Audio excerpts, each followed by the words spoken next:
un téléviseur, un téléphone mobile, un vélo ou une machine à laver, eh bien, il faut nous attendre à les voir tomber en panne, comme par hasard, juste après la fin de la période d'extension de garantie. Ça s'appelle l'obsolescence programmée. C'est un joli mot, mais ça veut dire tout simplement qu'on nous prend pour des imbéciles. Et si on veut réparer l'objet déficient, eh bien, comme par hasard, s'il est réparable, le prix des réparations est proche de celui d'un produit neuf. Alors comment résister à cette logique du gaspillage? Eh bien, pourquoi pas en vous rendant dans un Repair Café.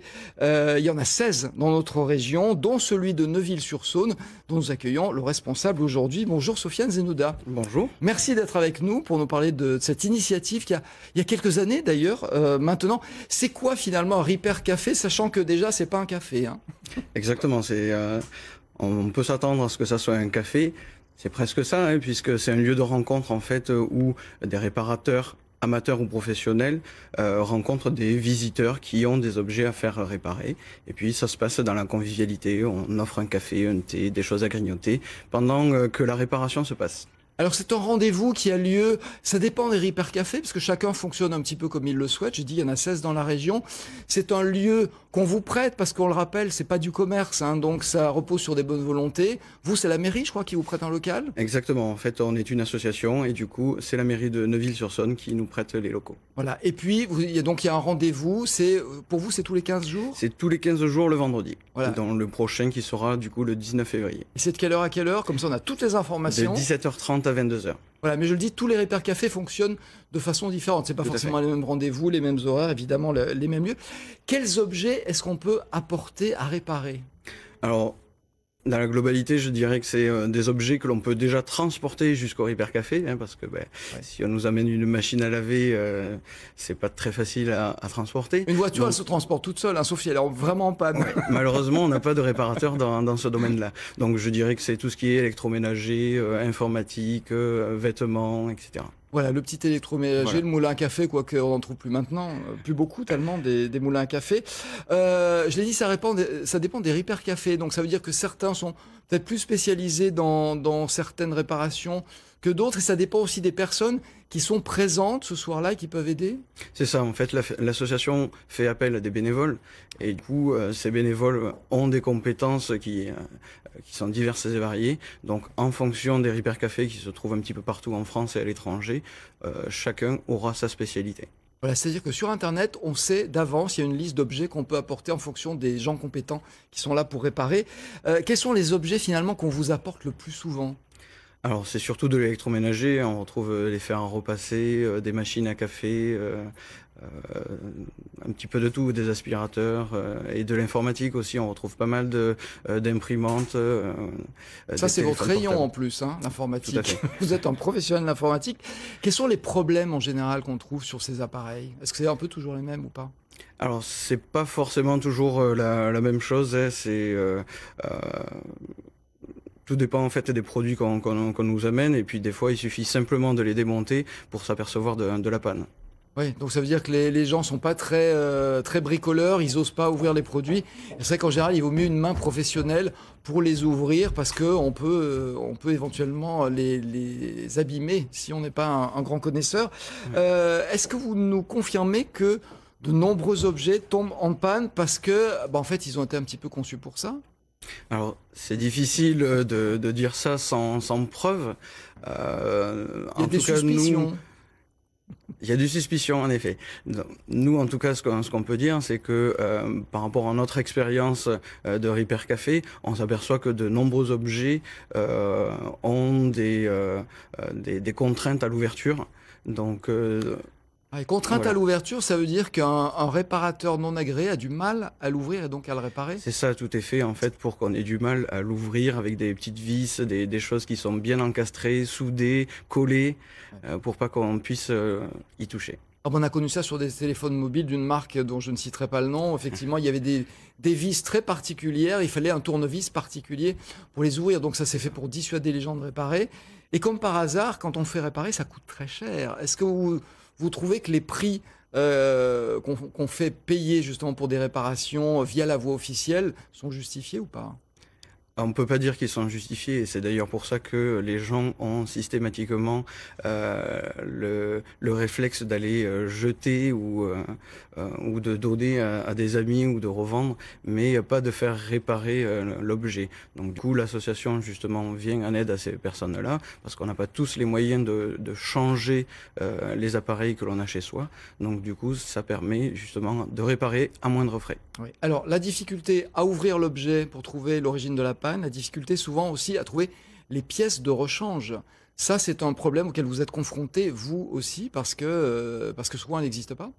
Tout à fait. Donc, nous, on a des réparateurs qui s'y connaissent un petit peu, qui, au fil des années, ont trouvé des petits filons à travers d'autres réparateurs ou des magasins spécialisés. Et puis, ben, on essaye de se tourner au maximum vers l'Internet pour essayer de trouver toutes ces pièces qui nous manquent. Voilà, il y a un site internet sur lequel on peut trouver des pièces de rechange.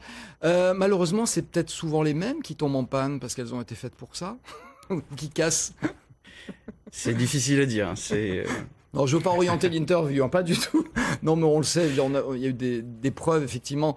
On rend des pièces plus fragiles pour qu'elles cassent, effectivement. Après, l'objet, on n'a pas de pièces de remplacement, donc on le jette. Vous avez une parade à ça, d'ailleurs, pour remplacer des pièces qu'on trouve. Alors, en effet, à la base, je suis le créateur du site www.repair-market.com, qui est un site d'annonces qui est totalement gratuit, sur lequel on peut déposer des annonces sur les objets qui sont cassés ou incomplets. Voilà, c'est la spécialité en fait du site, c'est que ce sont des annonces d'objets cassés ou incomplets.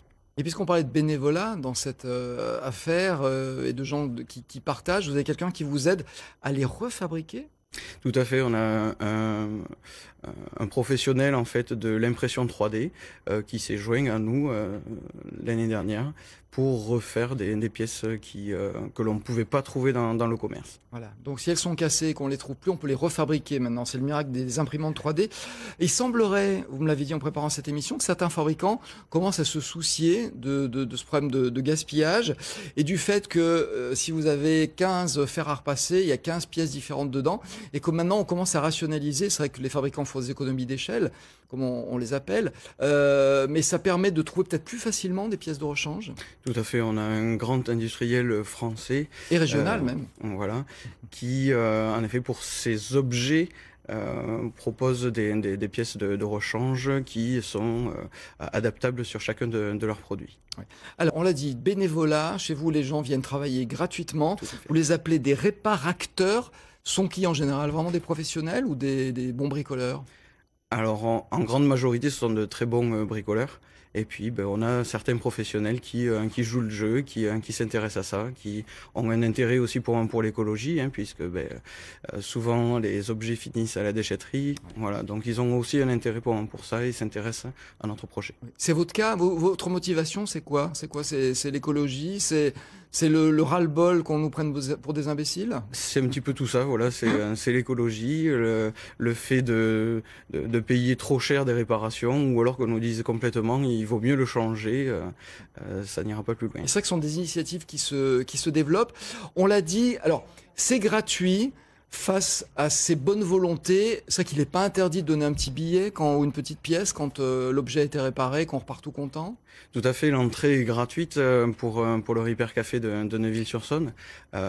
Néanmoins, ben, voilà, l'association a besoin de subvenir à ses besoins et du coup, ben, on demande aux gens de mettre un petit quelque chose en fonction de leurs revenus dans notre petite tirelire. Voilà, mais ça n'a rien à voir effectivement avec les sommes qu'on peut vous faire payer pour réparer ces objets. J'ai dit, vous êtes un professionnel de l'informatique. C'est quoi les pannes les plus fréquentes en informatique? Oh, ça peut être du disque dur qui est tombé par terre et qui commence à faire un petit bruit assez spécial. Ça peut être des imprimantes aussi dont la cartouche d'encre a séché dedans. Ça peut être tout un tas de choses. On voit aujourd'hui que les imprimantes sont de moins en moins chères et du coup, ben, peut-être que c'est un petit peu fait exprès pour qu'on en rachète d'autres dès qu'elles tombent en panne. Voilà, elles sont de moins en moins chères. En revanche, les cartouches, elles sont de plus en plus chères, comme par hasard aussi. Dernier petit mot sur les extensions de garantie. Vous savez, quand vous allez acheter un téléviseur, on vous dit S'il tombe en panne dans 2-3 ans, ça va vous coûter très cher parce qu'il faut tout remplacer. Bon, d'une part, c'est pas vrai, il faut pas forcément tout remplacer. Est-ce que ça sert à quelque chose de payer une assurance, en fait? Dire que ça ne servirait à rien, c'est pareil, hein, je n'ai pas de preuve de ça. Les industriels font ce qui est en leur pouvoir pour nous faire racheter le plus rapidement possible. Ensuite, on a des supermarchés ou grands groupes commerciaux qui nous font acheter ces extensions de garantie un petit peu forcées des fois. Moi, je peux vous dire, ça m'est arrivé, on m'a fait peur, on m'a dit, oh, attention, ça risque de coûter très cher, je l'ai prise. Voilà. Comme par hasard, ça tombe. Alors, je ne vais pas dire jamais, il y a un très très faible pourcentage d'objets qui tombent en panne avant la fin de cette extension de garantie. Dernier mot pour dire que vous êtes à la recherche de vos réparateurs, plutôt dans quelle spécialité? Des bonnes volontés? Alors, on a surtout un besoin sur l'électronique, la microélectronique.